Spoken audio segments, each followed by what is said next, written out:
Alright, so welcome back. We're going to continue working with the conibear traps because in the last video we were setting the 110 and the 120 conibear traps. But of course we're gearing up for beaver trapping, and these are definitely not the size we use for beaver. So the size that we actually use for beaver is the 330 conibear trap. These are ideal for beaver because of the size. And again, 330 conibear, that means that there is 330 foot-pounds of pressure coming down on these two jaws.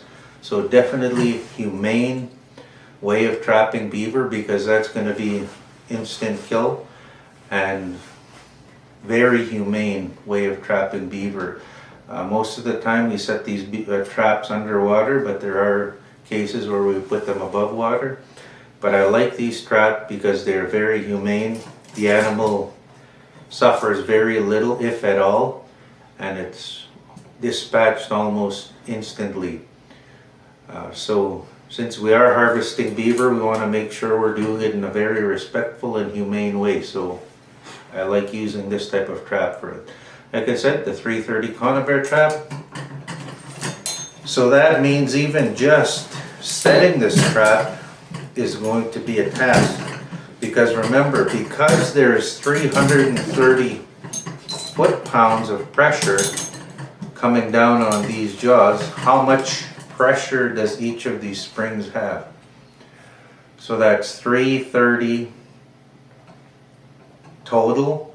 So what's half of 330? It's 165 foot-pounds of pressure on each one of these springs. Now remember, so if we're going to be compressing this spring and it's 165 foot-pounds of pressure, that's a lot of pressure. Now, even just trying to set this by hand, even if I use all my strength, I can barely compress that spring because of the amount of pressure and the awkwardness of holding it. So we need a special tool to help us to set that trap. Just because, like I said, the amount of pressure in these springs, we want to set it in a safe way without hurting ourselves. And of course, even though they still have the spring locks, we need to get these springs compressed. So there are special tools designed. They call them the jaw compressors, and they're like a big scissors that they use. I don't like those things at all, because any experienced trapper that sets these kind of trap will call those the spring compressors that they have, we call them jaw breakers, because it's very easy for those jaw compressors to spring out on you, hit you in the jaw, or hit you somewhere, and that's still going to be all that 165 foot-pounds of pressure flying at you. So we don't recommend that. We like a tried and tested approach and a tool that's very safe, that many experienced hunters and trappers have used for years, and that's just a good quality nylon rope. This is going to make setting this big 330 conibear safe for us. So when you're choosing the rope, we don't want a plastic rope, because a plastic rope it gets frayed, it's slippery, it melts, it's not safe at all. It's hard to handle. This is a little higher quality nylon rope. So you want to make sure it's a nylon, not plastic nylon, it's nylon material. So this is going to be a safer rope for us to use for setting our traps. Now for this, what I want to do is I'm just going to make a loop in one end. So just take the two sides, fold it in half, loop that loop back through itself, and you're just making a loop in it. So a knot that's not going to slip. So I just got a loop, and that just looped back through itself. Going to be very strong. Now this rope, like I said, it's not going to fray. It's not going to catch on us. It's pretty flexible but strong. So with this, I'm going to go about an entire arm length. So the entire arm length, and that's about the size of rope I want. My entire arm length. Now if you're shorter, generally take about 6 feet. So this is pretty close to 6 feet of rope. So I'm going to cut that rope at 6 feet. And I'm going to make another loop. So again, go to about that big, so about that long, so up to my wrist almost, and loop it back through itself.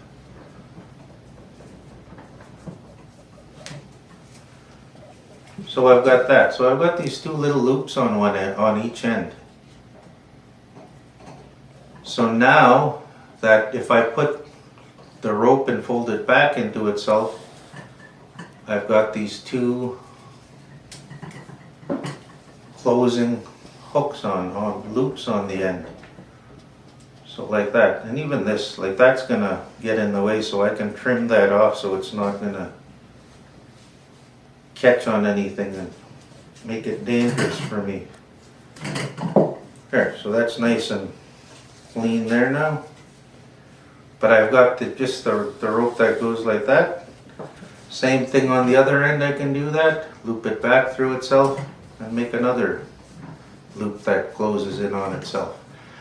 But the primary use of this is going to be to set this trap. And we'll just show you how we use that rope. Again, I gotta make sure that I have my safety catch nearby.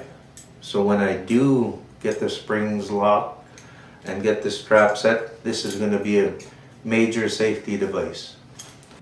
Alright, so now we're going to set this trap. We've got all the tools we need. We've got the rope that we've just made that's going to help us to compress those springs and set this trap for us. So we've got our rope, I've got my safety catch, and I've got my trap. So we see I'm going to go first to the 330 conibear trap, and I could see one spring here, but you see the both ends of this spring. One loop there and one there. I'm just going to take my rope, and I haven't looped it back on itself, but I'm going to slide this through there, through the other end of the spring, and then I want to leave enough here.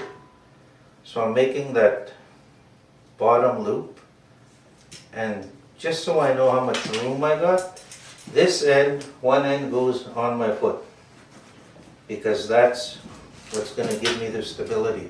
So I've got that end there, and again, you can see just the rope itself is looped around my foot. Now again, I go through here, through the top end of the spring, bring it out fairly high. I want this kind of close to my foot. The shorter the rope, the more stability you have, which is why I didn't use a great big long rope. Then I'm going to take this down, and I'm going to go through my loop one more time. So back up through here.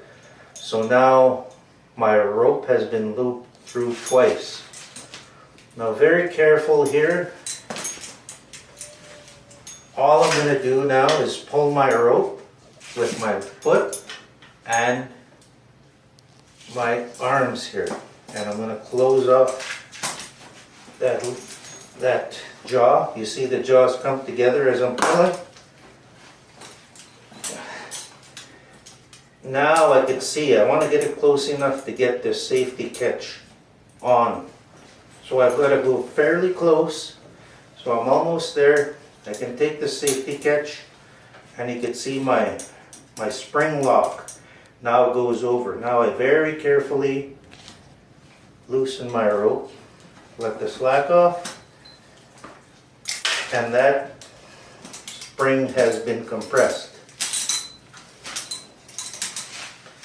So now I can pull my rope out of there, and you see how the spring is compressed. My spring lock is on. So again, this has 2 springs, so I'm going to have to repeat the process on the other side. So again, make sure your spring lock is folded to the outside. Take my rope again, still connected around my foot. Come through the bottom hole on the spring, through the top, go kind of close to my foot, go back down, back through the bottom of the spring again, and then back through the top again, and again. Now I'm ready to pull and compress that spring. I want to keep in mind where my safety lock is here. So I'm getting everything out of the way, the trigger and everything. And then again, all I'm going to do is pull and compress that spring. And my rope kind of bound up there, but that's okay. I'm going to let it loose. Move my rope over again, just so it's kind of free. You want to make sure they're not overlapping each other, or you will run into problems. So again, I want to get it nice and close to my foot.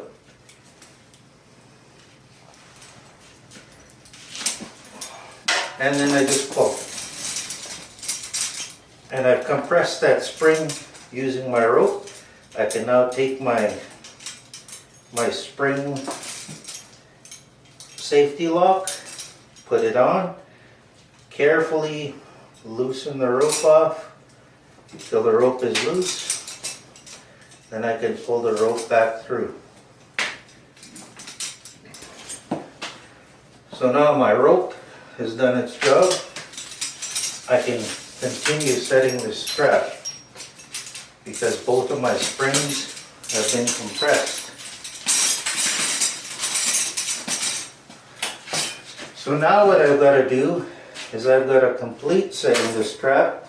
So I want to look at it, and I see that the trap is going to set this way because the jaws open up and the springs are here.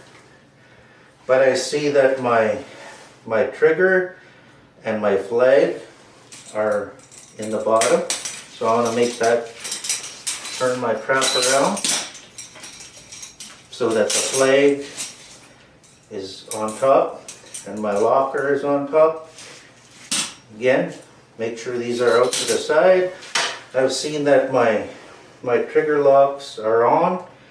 Everything is safe right now, but as soon as I compress these jaws, it's going to quickly become unsafe. So I make sure that my safety catch is nearby. So I'm going to compress these now. As soon as I've compressed it, I firmly hold it with one hand, take my safety catch, and immediately put that on. This trap is now safe to handle with the safety catch on and the spring locks on at the sides.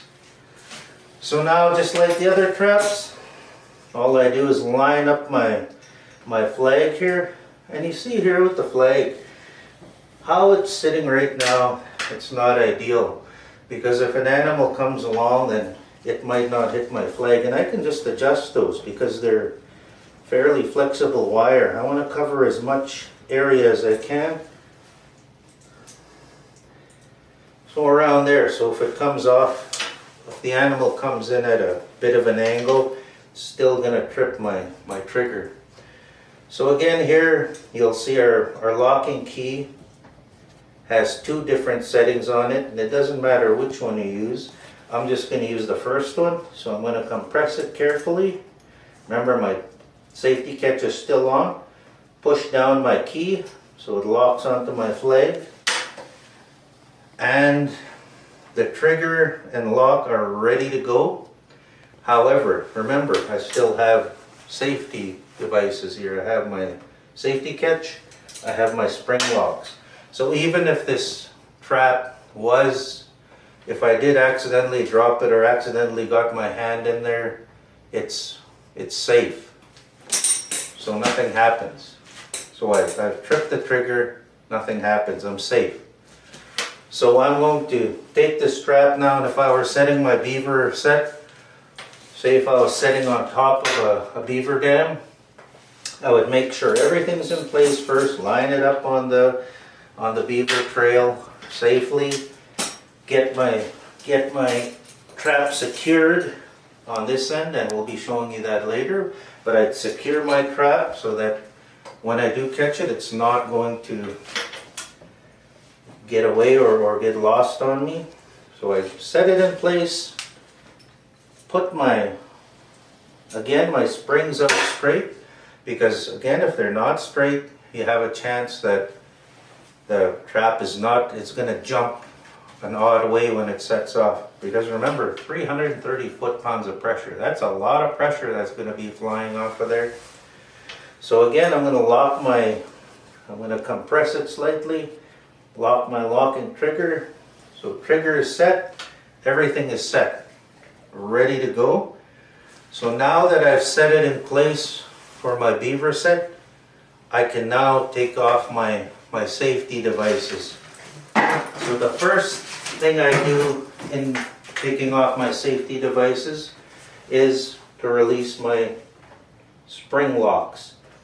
Always remember to take off your spring locks. If you don't, then even if you take off your safety catch, the trap will spring, but it's just going to give the beaver or whatever animal you're trapping a little tap, because the springs aren't going to fully open.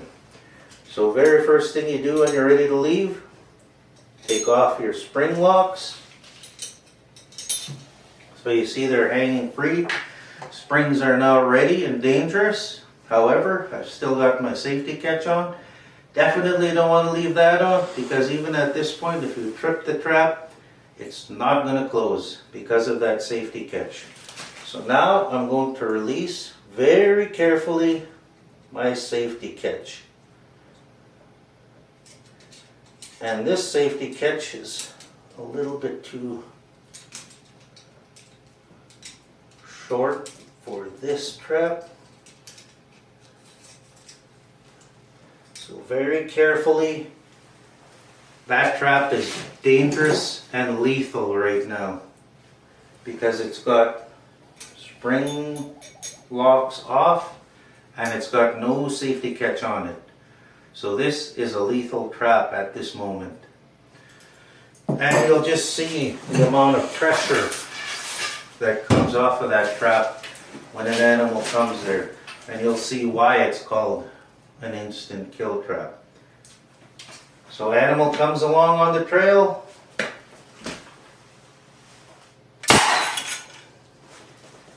"330 foot-pounds of pressure coming down." And you see here, this would be right about the back of the head on a beaver. Quick, humane, respectful of the beaver's pain. So this is why we use this type of trap for humps, because we know that it's humane, it's quick, it's painless for the beaver, and we can harvest a beaver the same as our musums and kokums and our tapans, but we do it in a humane, safe way for the beaver. And again, keeping ourselves safe by using all of our safety devices. Our rope to compress the spring, our spring locks to lock the springs in place, and our safety catch.